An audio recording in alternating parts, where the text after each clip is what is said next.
ಸಂಭವನೀಯತೆ ಪ್ರಾಬ್ಲಮ್ಸ್ ಇದು ಒಂದು ಪೆಟ್ಟಿಗೆಯಲ್ಲಿ ಅಂದ್ರೆ ಒಂದು ಬಾಕ್ಸ್ ಅದು. ಅದರಲ್ಲಿ 6 ಕೆಂಪು, 5 ನೀಲಿ ಮತ್ತು 4 ಹಸಿರು ಚೆಂಡುಗಳಿವೆ. ಒಂದು ಬಾಕ್ಸ್ ಅದ, ಆ ಬಾಕ್ಸದೊಳಗ 6 ಕೆಂಪು ಚೆಂಡು ಹಾಕ್ಯಾರ, 5 ನೀಲಿ ಚೆಂಡು ಅದಾವ, 4 ಹಸಿರು ಚೆಂಡುಗಳದ ಒಳಗ್ ಪೆಟ್ಟಿಗೆ ಹಾಕ್ಯಾರ. ಆ ಪೆಟ್ಟಿಗೆಯಿಂದ ಯಾದೃಚ್ಛಿಕವಾಗಿ ಒಂದು ಚೆಂಡನ್ನು ಹೊರ ತೆಗೆದಾಗ ಆ ಪೆಟ್ಟಿಗೆ ಒಳಗ 6 ಕೆಂಪು, 5 ನೀಲಿ, 4 ಹಸಿರು ಚೆಂಡುಗಳ ಒಳಗ ಹಾಕ್ಯಾರಲ್ಲ, ಅದರಿಂದ ಒಂದು ಯಾದೃಚ್ಛಿಕವಾಗಿ ಒಂದು ಚೆಂಡನ್ನ ಹೊರ ತೆಗೆದಾಗ ಆ ಚೆಂಡು ಏನಾಗಿರ್ಬೇಕು ಅಂದ್ರ ನೀಲಿ ಆಗಿರ್ಬೇಕು. ಆ ಚೆಂಡು ನೀಲಿ ಆಗಿರುವ ಸಂಭವನೀಯತೆ ಎಷ್ಟು ಅಥವಾ ಸಂಭವನೀಯತೆ ಕಂಡು ಹಿಡಿಯಿರಿ ಅಂತ. ಇಲ್ಲಿ ಮೊದಲ ಒಟ್ಟು ಚೆಂಡುಗಳು ಎಷ್ಟದಾವ ಪೆಟ್ಟಿಗೆ ಒಳಗ ನೋಡ್ಬೇಕು. 6 ಕೆಂಪು, ಆನಂತರ 5 ನೀಲಿ, ಅಧಿಕ 4 ಹಸಿರು, 6 1 5 11 1 4 15. ಎನ್ನಪ್ಪ ಒಟ್ಟು ಚೆಂಡುಗಳು 15 ಅದ. ನಿಮಗ ಪ್ರಶ್ನೆ ಏನದ ಅಂದ್ರ ಇಲ್ಲದ ನೀಲಿ ಆಗಿರುವ ಸಂಭವನೀಯತೆ ಅಂತ ಕೇಳ್ಯಾರ ಅವರು. ನೀಲಿ ಆಗಿರುವ ಸಂಭವನೀಯತೆ ಅಂತ ಕೇಳಿದ್ದು. ನೀಲಿ ಆಗಿರುವ ಸಂಭವನೀಯತೆ ಇದಕ್ಕೆ ಏನ? ನೀಲಿ ಆಗಿರುವ ಸಂಭವನೀಯತೆ ತೆಗೆದುಕೊಂಡಾಗ ನೀಲಿ ಚೆಂಡು ಎಷ್ಟಾವ ನೋಡ್ರಿ, ಇಲ್ಲಿ 5 ಅವ. 5 ಅಂತ ಬರೆಯೋದು. 5 ನೀಲಿ ಚೆಂಡುಗಳದಾವ. ಹಾಗಾದ್ರ ಎ ಅಂತ ಬರೆಯೋದು. ಒಟ್ಟ 5 ಅದಾವ ಇಲ್ಲಿ, = 5.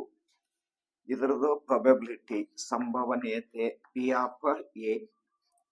N(a) ಬರೀಬೇಕು, N(s) ಅಂತ ಬರೀಬೇಕು. N(a) ಅಂದ್ರೆ ಎಷ್ಟು? 5. N(s) ಅಂದ್ರ ಒಟ್ಟು ಘಟನೆಗಳೆಷ್ಟು ಅದಾವ? 15. 5 1 5 3 ಅಂದ್ರ 1/3. ನೀಲಿ ಚೆಂಡನ್ನು ಹೊರ ತೆಗೆಯುವ ಸಂಭವನೀಯತೆ ಎಷ್ಟಾಗತ್ತೆ? 1/3 ಆಗುತ್ತೆ. ಬರ್ಕೊಳ್ಳಿ, ಬಿಡಿಸಲ್ಲಿ. ಕೆಳಗಿನ ಪ್ರಶ್ನೆಗಳಿಗೆ ಉತ್ತರಿಸಿರಿ. 3 × 9 27. 4ನೇ ಪ್ರಶ್ನೆ ಉತ್ತರಿಸಿರಿ ಅಂತ ಇರ್ತಾವಿಲ್ಲಿ. ಇದು 3 ಅಂಕ ಇರ್ತದೆ. ಒಂದು ಪ್ರಶ್ನೆ ಎಷ್ಟು? 3 ಮಾರ್ಕ್ಸ್ ಇರುತ್ತೆ. ಅಂಥವು 9 ಪ್ರಶ್ನೆ ಇರ್ತಾವಿಲ್ಲಿ. ಇಂಥ 3 ಮಾರ್ಕ್ಸಿನ 9 ಇರ್ತಾವ. ಇದರಲ್ಲಿ 9 ಪ್ರಶ್ನೆಗಳಿಗೆ ಒಂದು ಪ್ರಶ್ನೆಕ್ಕ 3 ಅಂಕ ಅಂದ್ರ ಒಟ್ಟು ಟೋಟಲ್ 27 ಅಂಕಗಳು. ಇಲ್ಲಿ 25ನೇದಾಗಿ 3ನೇ ಪದ 16 ಅಂತ ಕೊಟ್ರು. 3ನೇ ಪದ ಅಲ್ಲಿ 16. 7ನೇ ಪದವು 5ನೇ ಪದಕ್ಕಿಂತ 12 ಹೆಚ್ಚು ಅಂತ ಹೇಳ್ತಾರ. 7ನೇ ಪದ ಅದಲ್ಲ, ಆ ಪದ 5ನೇ ಪದಕ್ಕಿಂತ ಎಷ್ಟು ಹೆಚ್ಚದದು? 12 ಹೆಚ್ಚದ. ಹಾಗಾದ್ರ ಸಮಾಂತರ ಶ್ರೇಣಿಯನ್ನು ಕಂಡು ಹಿಡಿಯಿರಿ. ಇಲ್ಲಿ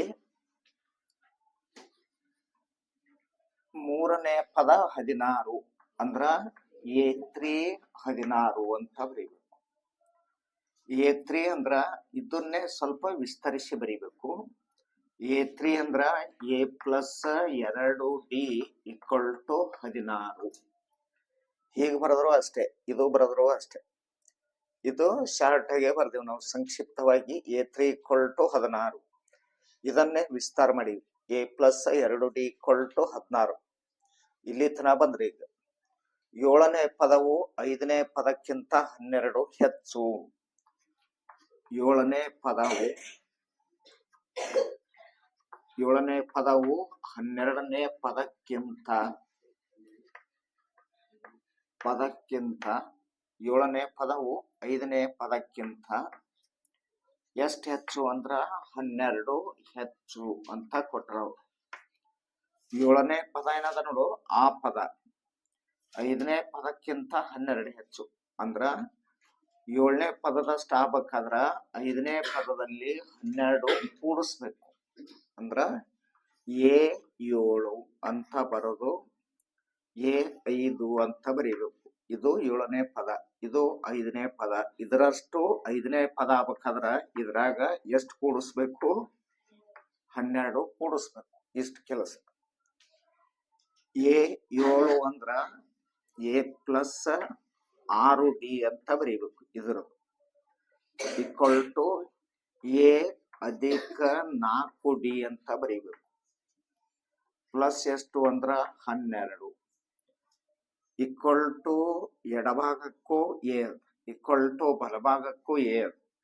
ಈ ಎ ಕ್ಯಾನ್ಸಲ್ ಆಗತ್ತೆ. 2 ಪ್ಲಸ್ ಎ ಅದಾವ, ಕ್ಯಾನ್ಸಲ್ ಮಾಡ್ರಿ. 6d ಕಡಿ ಪ್ಲಸ್ 4d ಟ್ರಾನ್ಸ್ಫರ್ ಮಾಡ್ಬೇಕು. ಮೈನಸ್ 4d ಆಗತ್ತೆ. ಇದು ಈಚೆ ಕಡೆ ಬತ್ತು ಅಂದ್ರ ಇಲ್ಲೆಷ್ಟು ಉಳಿತು? 12 ಉಳಿತು. 6d ಇದೊಳಗ 4d ಕಳಿಬೇಕು, 2d ಉಳಿತು, 12. ಇಲ್ಲಿ ನಮಗ ಡಿ ದ ಬೆಲೆ ಬೇಕು. 12ಕ್ಕ ಈ 2ರಿಂದ ಭಾಗಿಸ್ಬೇಕು. 2 6 12 ಅಂದ್ರ ಡಿ ಈಕ್ವಲ್ ಟು ಎಷ್ಟು ಬತ್ತು? 6. ಡಿ ಅಂದ್ರ ಸಾಮಾನ್ಯ ವ್ಯತ್ಯಾಸ. ಸಾಮಾನ್ಯ ವ್ಯತ್ಯಾಸ ಮಾತ್ರ 6 ಬಂತು. ಮುಂದವ್ರು ನಿಮಗ ಸಮಾಂತರ ಶ್ರೇಣಿ ಬರೀರಿ ಅಂತ ಹೇಳ್ತಾರ. ಅವರು ಶ್ರೇಣಿ ಬರೀಬೇಕು ಅಂದ್ರ ಡಿ ಒಂದೇ ಬಂದ್ರ ನಡೆಯಲ್ಲ. ಅದಕ್ಕೆ ಏನು ಬೇಕು? ಎ ಕಂಡಿಡಿಬೇಕಾದ್ರ ಇಲ್ಲಿ ತಗೋಬೇಕು. ನೀವು ಹಿಂದೆ ಕೊಟ್ರ ನೋಡ್ರಿ, 3ನೇ ಪದ 16 ಅಂತ ಕೊಟ್ಟಿಲ್ಲ, ಇದ್ರಾಗ ಡಿ ದ ಬೆಲೆ ತುಂಬಬೇಕು. ಡಿ ದ ಬೆಲೆ ತುಂಬಿದ್ರೆ ಎ ದ ಬೆಲೆ ಬರುತ್ತೆ. A plus 2d equal to 16. ಇಲ್ಲಿ ಏನ್ ಮಾಡೋಣ ಅಂದ್ರ ಡಿ ಈಕ್ವಲ್ ಟು 6 ಹಾಕೋಣ. ಇದ್ರಾಗ ತುಂಬಾನ ಎ 2 ಡಿ ದ ಬೆಲೆ ಇಲ್ಲಿ ಅದ ನೋಡ್ರಿ 6. ಆ ನಂತರ 16 ಎ 2 6 12 16. ಏದ ಬೆಲೆ ಬೇಕು? 16. ಇದು ಟ್ರಾನ್ಸ್ಫರ್ ಮಾಡಬೇಕು. ಮೈನಸ್ 12. ಏದ ಬೆಲೆ 16 12 ಹೋದ್ರ 4. 2 ಬಂದನು. ಏದ ಬೆಲೆ 4 ಬತ್ತು. ಡಿದ ಬೆಲೆ 6 ಬತ್ತು. ನಿಮ್ ಮುಂದ ಸಮಾಂತರ ಶ್ರೇಣಿ ಬರೀರಿ ಅಂತ ಹೇಳ್ತಾರ ಅವ್ರು. ಇದು ಬರೀಬೇಕು. ಸಮಾಂತರ ಶ್ರೇಣಿ. ಸಮಾಂತರ ಶ್ರೇಣಿ ಬರದ್ರ ಕನಿಷ್ಠ ಒಂದು 3 ಪದಾರೇ ಬರೀಬೇಕಲ್ಲಿ. 1ನೇ ಪದ, 2ನೇ ಪದ, 3ನೇ ಪದ ಅಂತ. ಇದು 1ನೇ ಪದ ಎ. ಎದ ಬೆಲೆ ಎಷ್ಟು? 4. ಇನ್ನೂ ಒಂದು ಪದ ಬರೀಬೇಕು. A plus D. ಎ ಅಂದ್ರ 4, ಡಿ ಅಂದ್ರ ಇಲ್ಲಿ ಅದಲ್ಲ 6. 4ರಲ್ಲಿ 6 ಕೂಡಿಸ್ರಿ 10. 2ನೇ ಪದ 10 ಆಯ್ತು. A plus 2d. ಇದು 1ನೇ ಪದ, ಇದು 2ನೇ ಪದ, ಇದು 3ನೇ ಪದ. 4 ಇದು 2, ಇದು 6. ಹಾಗಾದ್ರ 4 2 6 12 12 4 16. ಶ್ರೇಣಿ ಪದಗಳು ಯಾವ್ಯಾವು ಅಂತಂದ್ರ ಎ ಪಿ ಅಥವಾ ಸಮಾಂತರ ಶ್ರೇಣಿ ಅಂತ ಬರೋದು 4, 10, 16 ಡ್ಯಾಶ್ ಡ್ಯಾಶ್ ಅಂತ ಹಾಕ್ರಿ. ಇಲ್ಲಿ ಡ್ಯಾಶ್ ಡ್ಯಾಶ್ ಆಗಿವೆ ಅಂತ ಬರೀಬೇಕು. ಪಾಲಿನಾಮಿಯಲ್ಸ್ ಅಂತ ಬರುತ್ತಲ್ಲ, ಬಹುಪದೋಕ್ತಿಗಳಂತಿಲ್ಲ ನಿಮಗ, ಆ ಅಧ್ಯಾಯದಲ್ಲಿ ಇದು ಪ್ರಶ್ನೆ ಇದೆ. P of x equal to x square plus 7x plus 10. ಈ ಬಹುಪದೋಕ್ತಿಯ ಶೂನ್ಯತೆಗಳನ್ನ ಕಂಡುಹಿಡಿಯಿರಿ. ಇಲ್ಲಿ ತನ ಮೊದಲು ಒಂದು ಪ್ರಶ್ನೆ. ಎರಡನೇದ್ದು, ಶೂನ್ಯತೆಗಳು ಮತ್ತು ಸಹಗುಣಕಗಳ ನಡುವಿನ ಸಂಬಂಧವನ್ನು ತಾಳೆ ನೋಡಿ ಅಂತ. ಶೂನ್ಯತೆಗಳು ಇದ್ರ ಉತ್ತರ ಕಂಡುಹಿಡಿದಿರ್ತೀರಿ. ಅದಕ್ಕ ಶೂನ್ಯತೆಗಳು ಅಂತ ಕರಿತೀವಿ. ಪರಿಹಾರ ಏನ್ ಬರ್ತಾವಲ್ಲ, ಇದ್ರದ್ದು ಉತ್ತರಗಳು ಬರ್ತಾವಲ್ಲ, ಅದೇ ಶೂನ್ಯತೆಗಳು.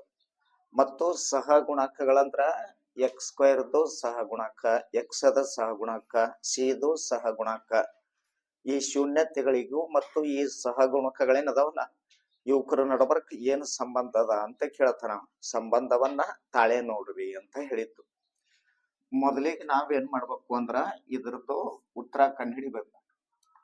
P of x equal to x square plus 7x plus 10 ಅಂತ ಕೊಟ್ಟಾರ. ಇಲ್ಲಿ ಎರಡು ಪದಗಳ 10 ಅಂತ ತಗೊಳ್ಳೋಣ. ಯಾಕಂದ್ರ 10 ಒಂದಲೇ 10 ಆಗುತ್ತೆ. ಪ್ಲಸ್ ಇದು 7 ಎರಡು ಪದ ಗುಣಿಸಿದ್ರ 10 ಆಗ್ಬೇಕು. ಅವೆರಡು ಕೂಡಿಸಿದ್ರ 7 ಆಗ್ಬೇಕು. 5 ಎರಡ್ಲೆ 10 ಆಗತ್ತಲ್ಲ. 5 2 10 ಆಯ್ತು. 5 ಎರಡ್ಲೆ 10, 5 2 ಕೂಡಿಸಿದ್ರ 7 ಆಗತ್ತೆ. ಇವೇ ಎರಡು ಪದ ಇಲ್ಲಿ ಹಾಕೋಣ. x² ಪ್ಲಸ್ 7x ಪ್ಲಸ್ 10 0 ಹಾಕ್ಬೇಡ್ರೆ ಈಕ್ವಲ್ ಟು 0 ಹಾಕಿದ್ರೆ ವರ್ಗ ಸಮೀಕರಣ ಆಗುತ್ತೆ. ಈಕ್ವಲ್ ಟು 0 ಇದ್ದಿಲ್ಲ ಅಂದ್ರ ಬಹುಪದೋಕ್ತಿ ಇರುತ್ತದೆ. ಇಲ್ಲಿ x² ಕ್ಕ x², 7x ಬದಲಿ ಇವೆರಡು ತಗೋಬೇಕು. 5x ಪ್ಲಸ್ 2x ಪ್ಲಸ್ 10 ಅಂತ ಬರೀಬೇಕು. 4 ಪದ ಆಗತ್ತೆ. 4ರಾಗ ಎರಡೆರಡು ಪದಗಳದು ಗುಂಪು ಮಾಡ್ಬೇಕು. ಇದು x² 5x ಒಂದು ಗುಂಪ, 2x ಪ್ಲಸ್ 10 ಒಂದು ಗುಂಪ. ಇದರಲ್ಲಿದು ಸಾಮಾನ್ಯ ಅಪವರ್ತನ, ಕಾಮನ್ ಫ್ಯಾಕ್ಟರ್ ಅಂತ ಕರೀತೀವಿ. ಸಾಮಾನ್ಯ ಅಪವರ್ತನ ಹೊರ ತೆಗಿಬೇಕು. ಎರಡರಾಗೂ ಇರ್ಬೇಕದು. x² ಅದ x ಹೊರಗೆ ತೆಗಿಯೋಣ ಅಂದ್ರ ಸಣ್ಣ ಪದ ಹೊರಗೆ ತೆಗಿಬೇಕು. x ಹೊರಗೆ ತೆಗೆದ್ರ ಎರಡವು ಇಲ್ಲಿ, 1x ಹೊರಗೆ ಬತ್ತು, 1 ಒಳಗಡೆ ಉಳಿತು. ಇದು ಗುಣಿಸರ್ ಇಷ್ಟು ಬರುತ್ತೆ. ಇದರಲ್ಲಿ ಇದು x ತೆಗೆದೀವಿ ಅಂದ್ರ ಇಲ್ಲಿ 5 ಉಳಿತು.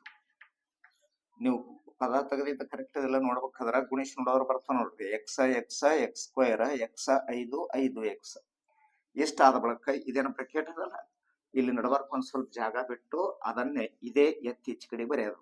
x plus 5. ಈಗ 2x ಬರ್ಬೇಕ ನಿಂಬಲ್ಲಿ. x ಕ್ಕ ಎದರಿಂದ ಗುಣಿಸಿದ್ರೆ 2x ಬರುತ್ತೆ, 2ರಿಂದ ಗುಣಿಸಿದ್ರೆ ಬರುತ್ತೆ. ಪ್ಲಸ್ ಪ್ಲಸ್ ಪ್ಲಸ್ ಆಯ್ತು. 2 into x 2x plus plus plus 10, 2 5 10 ನೋಡ್ರಿ. ಇದರಿಂದ ಇದು ಗುಣಿಸಿದ್ರೆ ಇಷ್ಟು ಬರುತ್ತೆ. ಆನಂತರ ಈ ಬ್ರಾಕೆಟ್ ಕೂಡಿಸ್ಕೊಂಡೆ ಒಂದೇ ಬರೆಯೋದು. 2 ಸಲ ಇದ್ರು 1 ಸಲ ಬರೆಯೋದು. ಇದು ತಗೊಂಡು 1 ಸಲ ಬರೆಯೋದು. ಇದು ಶೂನ್ಯಗೆ ಸಮೀಕರಿಸಬೇಕು. x = -5 ಆಗುತ್ತೆ ಹೊರಗೆ ಹೋಗೋಕೆ. ಇದು x = +2 ಇದ್ದಿದ್ದು -2.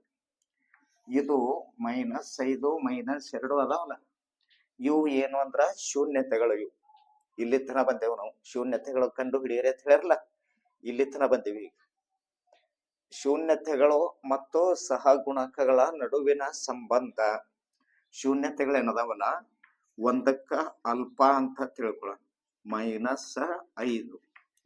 ಇದಕ್ಕ ಬೀಟಾ ಅಂತ ತಿಳ್ಕೊಳ್ಳೋಣ, ಇದು -2 ಆಗಿರಲಿ ಅಂತ ಬರ್ಕೊಳ್ಳೋಣ. ಆನಂತರ ಇದರದ್ದು ಸಹಗುಣಕಗಳ ಬರ್ಕೊಳ್ಳೋಣ. ಕೊಟ್ಟಿದ್ದವ ಬಹುಪದೋಕ್ತಿನದಲ್ಲ, ಸಹಗುಣಕಗಳು x² ಪ್ಲಸ್ 7x ಪ್ಲಸ್ 10. ಇದರದ್ದು ಸಹಗುಣಕ a ಬೆಲೆ 1, ಎದ ಬೆಲೆ 1 ಅದಿಲ್ಲಿ. ಇದು b ದ ಬೆಲೆ ಆಗುತ್ತೆ 7, ಇದು c ದ ಬೆಲೆ ಆಗ್ತದೆ 10. ಇವೆಲ್ಲ ಸಹಗುಣಕಗಳಿವು. a ಬೆಲೆ 1, x² ಸಹಗುಣಕ 1, x ದ ಸಹಗುಣಕ 7. ಇದು ಸ್ಥಿರ ಪದ c. ಇಷ್ಟು ಆದ ಬಳಕ ಮುಂದ ಮೂಲಗಳ ಮೊತ್ತ ಅಂತ ಬರುತ್ತೆ. ಮೂಲಗಳ ಮೊತ್ತ ಅಂದ್ರ ಇದು ಮೂಲಗಳ ಮೊತ್ತ. ಅಲ್ಫಾ ಪ್ಲಸ್ ಬೀಟಾ = -b/a ಸೂತ್ರದ ಇದು. ಮೂಲಗಳ ಮೊತ್ತ ಕಂಡು ಹಿಡಿಬೇಕಾದ್ರ alpha plus beta = -b/a. Alpha ಅಂದ್ರ ಎಷ್ಟದಿಲ್ಲಿ -5 ಅಧಿಕ ಬೀಟಾ ಅಂದ್ರ ಎಷ್ಟದ -2. ಇಲ್ಲಿ ಪ್ಲಸ್ ಮೈನಸ್ ಮೈನಸ್ ಆಗುತ್ತೆ, -2 = ಮೈನಸ್. ಇನ್ನ ಸಹಗುಣಕಗಳ ತಗೋಬೇಕು. ಬಿ ಅಂದ್ರ ಇಲ್ಲಿ ಅದ ನೋಡ್ರಿ. ಬಿ ದ ಬೆಲೆ ಎಷ್ಟದ 7, ಎ ದ ಬೆಲೆ ಎಷ್ಟದ ನೋಡ್ರಿ ಇಲ್ಲಿ 1. -5 -2 ಕೂಡಿಸ್ರಿ -7 ಆಗುತ್ತೆ. -5 -2 -7. ಇದು -7. ಎರಡು ಕಡೆ ಅಷ್ಟೇ ಅವಿಲ್ಲ ನೋಡ್ರಿ, ಅಷ್ಟೇ ಅದ. ಇನ್ನ ಮೂಲಗಳ ಮೊತ್ತ ಆಯ್ತು. ಮೂಲಗಳ ಗುಣಲಬ್ಧ ಅಂತ ಕರಿತೀವಿ. ಮೂಲಗಳ ಗುಣಲಬ್ಧ ತಗೊಂಡ್ರ ಅಲ್ಫಾ ಇಂಟು ಬೀಟಾ ಅಂತ ಬಂತು. ಇದರ ಸೂತ್ರ ಎಷ್ಟು ಅಂದ್ರ ಸಿ ಅಪಾನ್ ಎ. ಮೂಲಗಳು ಗುಣಲಬ್ಧ ಅಂತಂದ್ರ ಮೂಲಗಳು ಏನಾಗಿ ಬಂದ, ಮೂಲಗಳು ಯಾವ್ಯಾವ ಅಂದ್ರ ಶೂನ್ಯತೆಗಳು. -5 ಇಂಟು -2 -5 ಇಂಟು -2 ಇದರದ್ದು ಬರ್ರಿ. ಸಿ ದ ಬೆಲೆ ನೋಡ್ಬೇಕಿಲ್ಲಿ. 10 ಅಪಾನ 1 minus minus plus 5 2 10 equal to 10 ಅಂತ. ಅಂದ್ರ ಮೂಲಗಳ ಮೊತ್ತಕ್ಕೂ ಮತ್ತು ಅವುಗಳ ಸಹಗುಣಕಗಳ ನಡುವಿನ ಸಂಬಂಧಕ್ಕೂ ಏನದ ಅಂತಂದ್ರ ಎರಡು ಸಮನಾಗಿರ್ತಾವ ಅಂತ. ಗೊತ್ತಾಯ್ತಾ? ಬರ್ಕೊಡ್ರಿ.